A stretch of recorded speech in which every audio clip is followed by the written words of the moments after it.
forward, it will be a pleasure for them to answer to you. Please.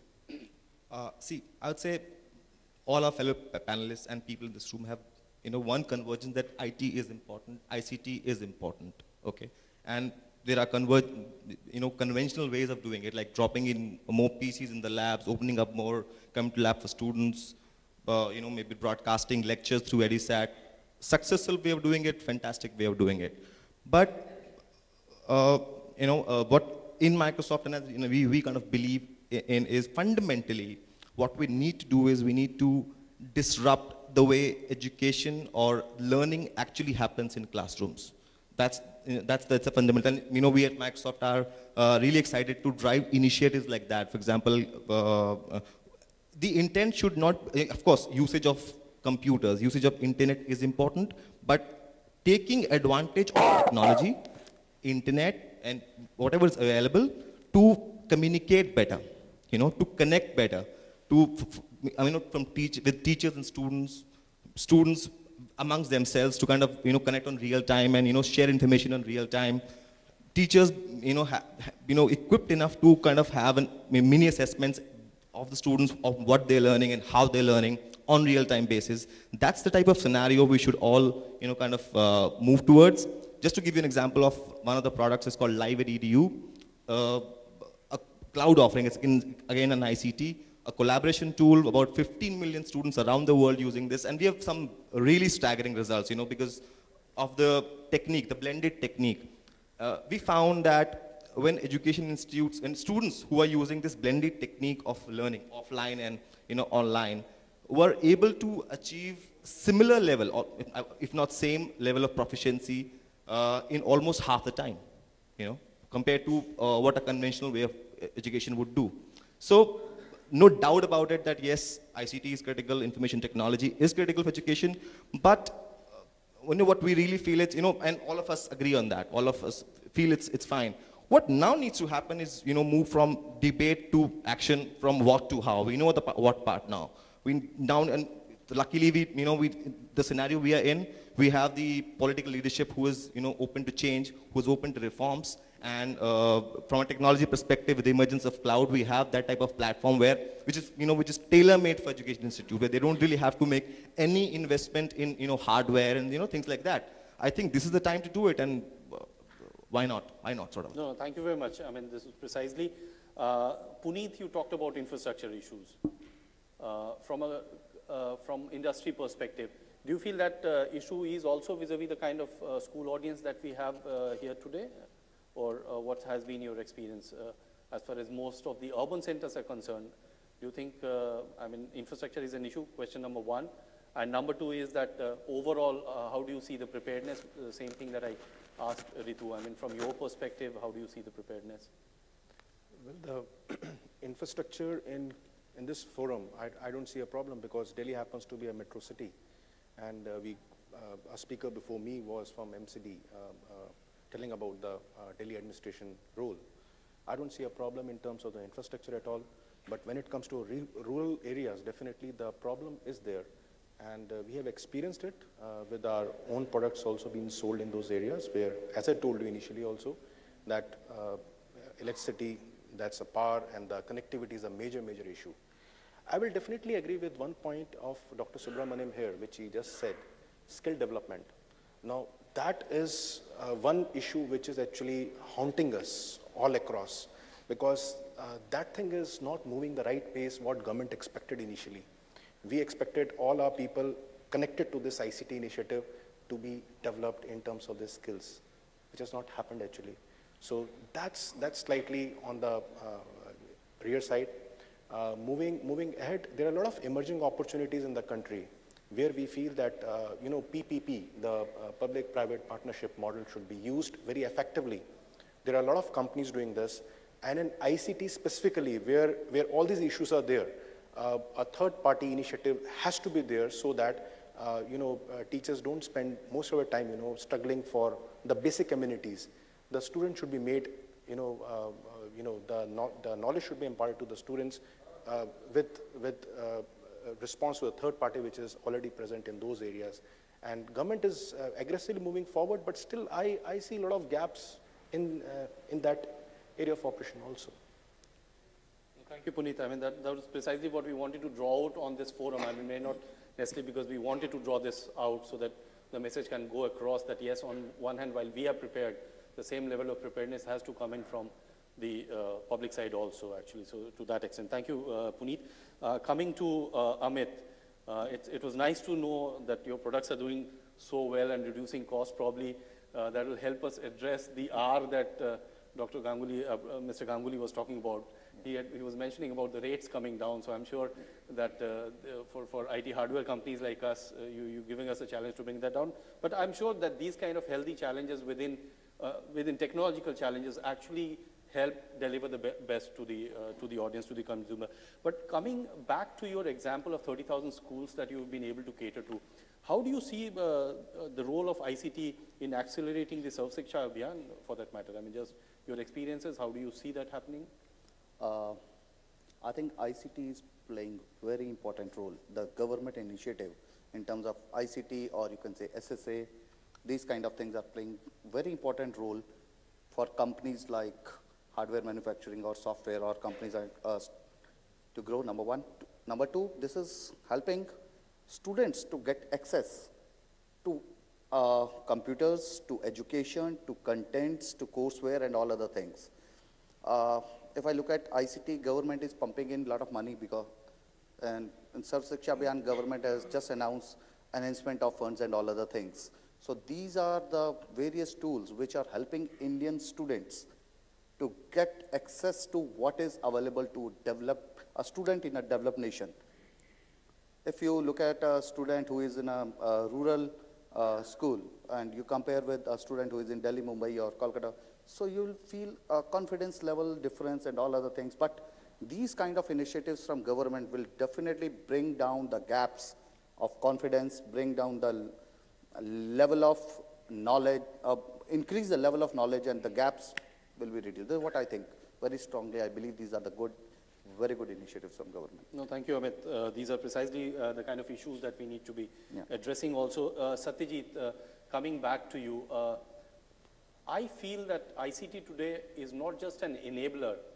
You know, while on one hand, while the industry does a lot of CSR, a lot of these private schools also can use ICT for doing CSR on their behalf. You know, I mean, one is companies like Epson, HP, the kind of carbon footprint reduction enablement that you do, number one. Number two, also most of these schools are under an obligation to take in some underprivileged children, a certain percent of underprivileged children. I feel that ICT can be a great tool even to teach them. I mean, those children who have been underprivileged or have not had that kind of atmosphere at home, for them to really get themselves equipped and on to level. Your views on that? In fact, what I feel is ICT overall, we are talking about some connectivity, maybe irrespective of whether, you know, rural or urban India. Urban India, definitely there are no issues, but definitely the issues lie in the infrastructure development in rural areas. Now, underprivileged students, children, are not getting exposed, maybe because of various reasons, across rural India, even in places like metros like Bombay, Delhi, and elsewhere.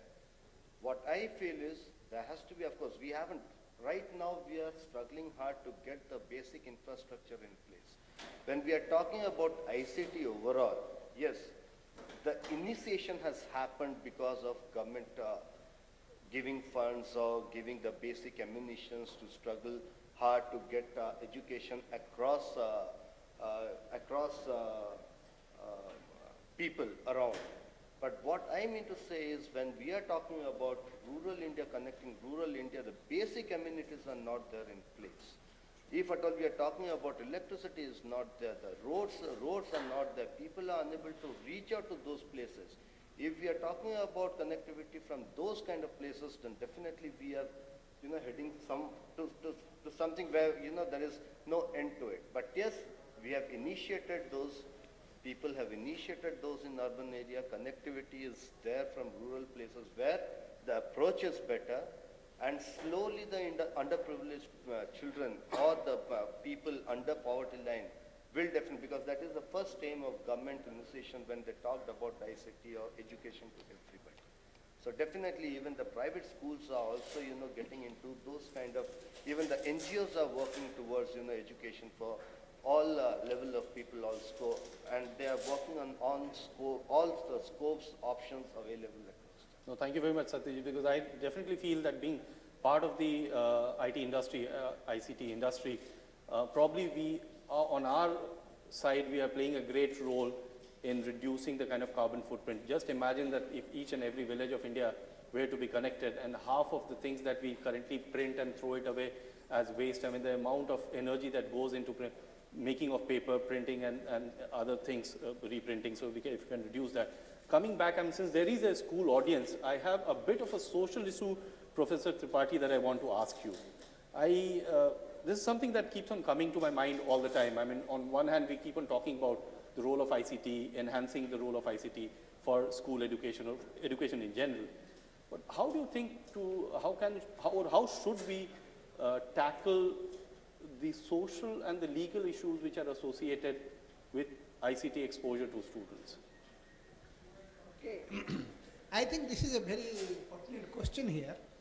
Coming to for example, this example, multiple usage of a single computer, I was immediately thought of, well, maybe we don't have to buy any more pirated software.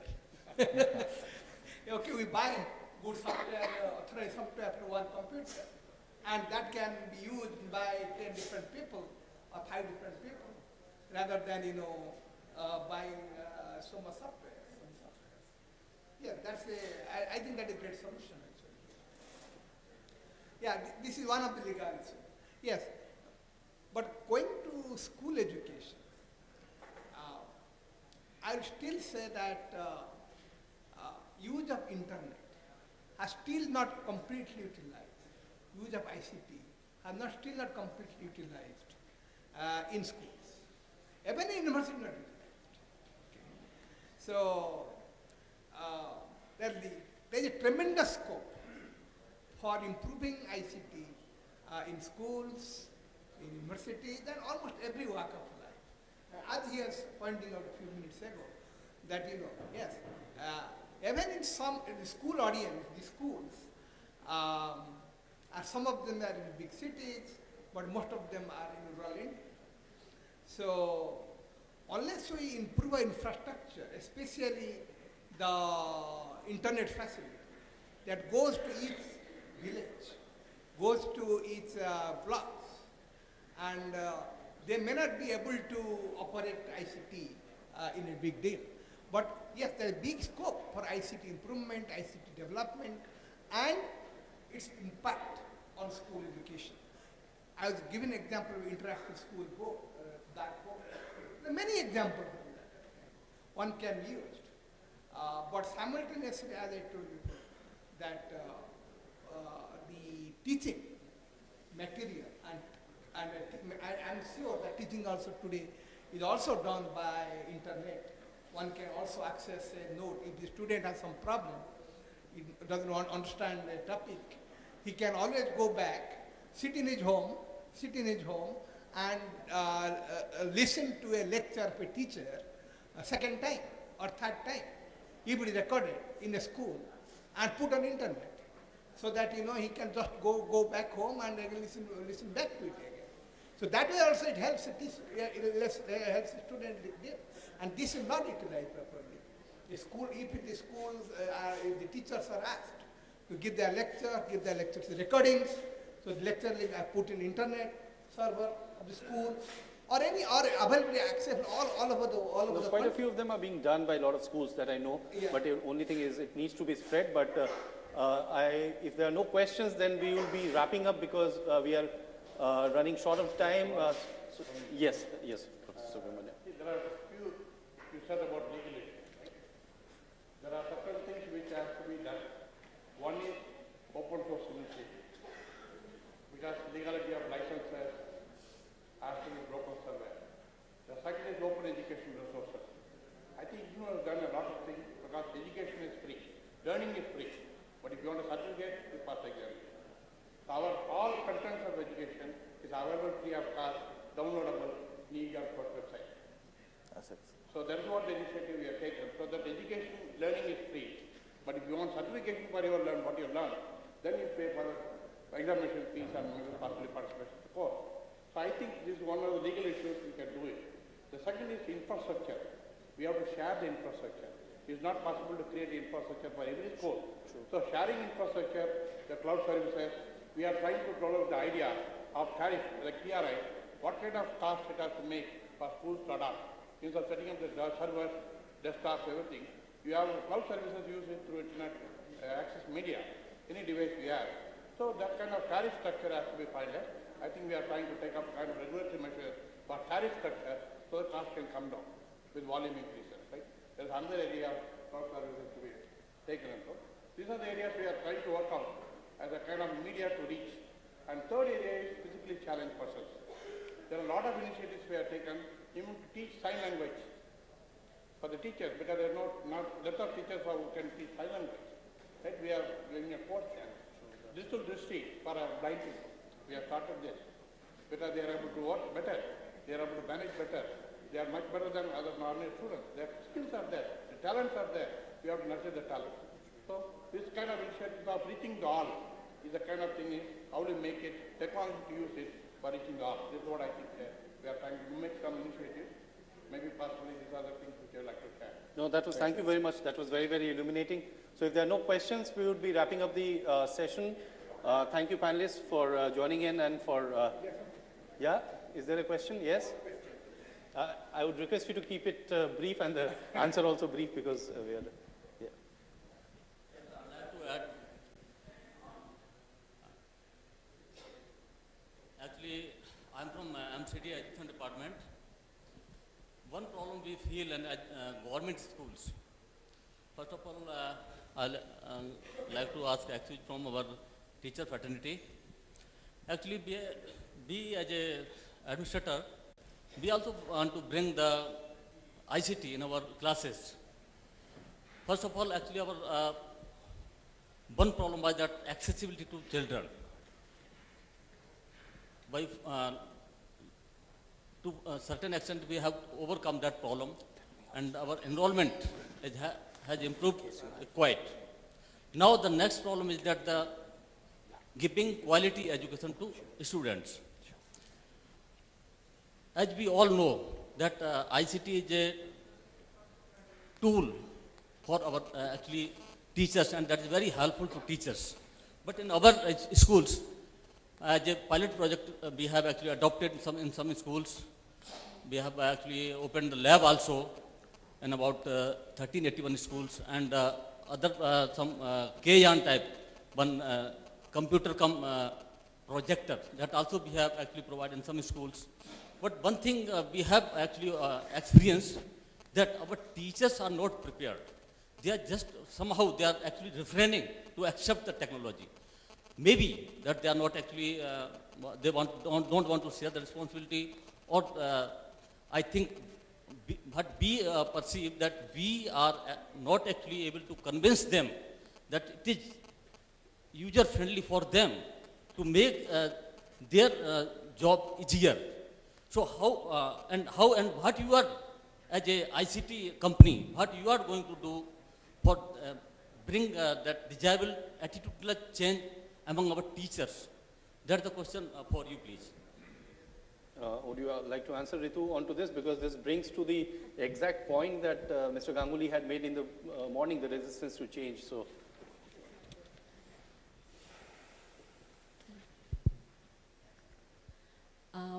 the three main key points: networking, sharing, connecting. These could be the three mantras to build up the interest, share your experiences, and learn from each other. That could be the one way, and that is where we say that whatever content you have, whatever experiences you have a system, put it onto the net. There's the solution called cloud computing, where all the resources are being shared and learn from each other's experience. So it somehow has to be adopted as a part of life, as the way of working, as the way of life. That's one way of moving towards it. And yes, small initiatives like that. If see again, it's a matter. When we were born, we did not see a television. Then the VCR was not there. Television was not there. In fact, the computer was not there. We picked it up because there was no other choice, and there was a motivating factor. Now here, as the society develops and as we see everybody doing that, sharing information, and we see value to it, that we learn more. ICT helps resolving our problem, making our life easier. It will build in more trust onto that, and it will become a part of our life. No, thank you very much, Ritu, because I'll give you an example. My father learned computer only when my son started using it much more easily. So not really commoditizing education, but very soon a situation is going to come where the students are going to demand from their teachers that you better start interacting on this particular system. And as IT industry, we are definitely going to make sure that the products and services are going to become more and more competitive.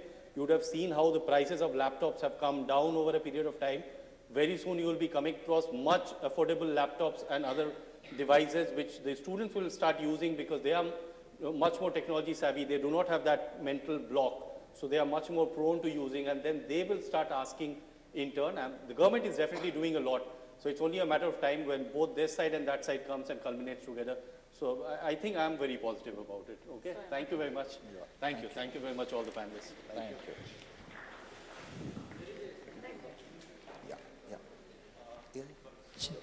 Thank you so much, sir.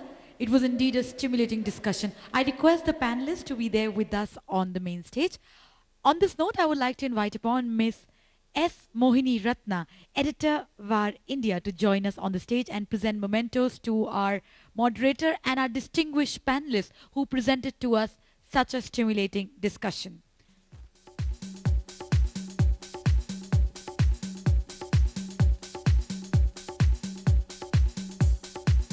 At this hour, we would like to present the memento to begin with our moderator, Mr. Vikas K. Singh, Head Corporate Affairs, Lenovo India Private Limited. A big round of applause, everyone.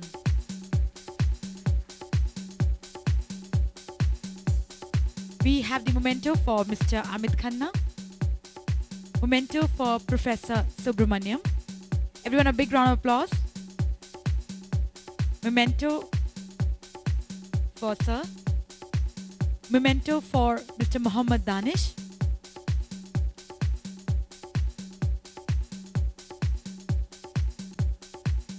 We have the memento for Miss Ritu Ghosh.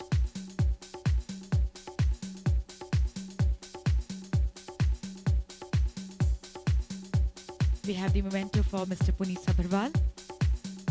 And last but surely not the least, we have the memento for Mr. Satyajit Satpathy. Thank you, ma'am, for doing all the honors. Once again, many thanks to our moderator, Mr. Singh, and all the panelists for the stimulating discussion. Ladies and gentlemen, this brings us towards the last stage. Last but surely not the least.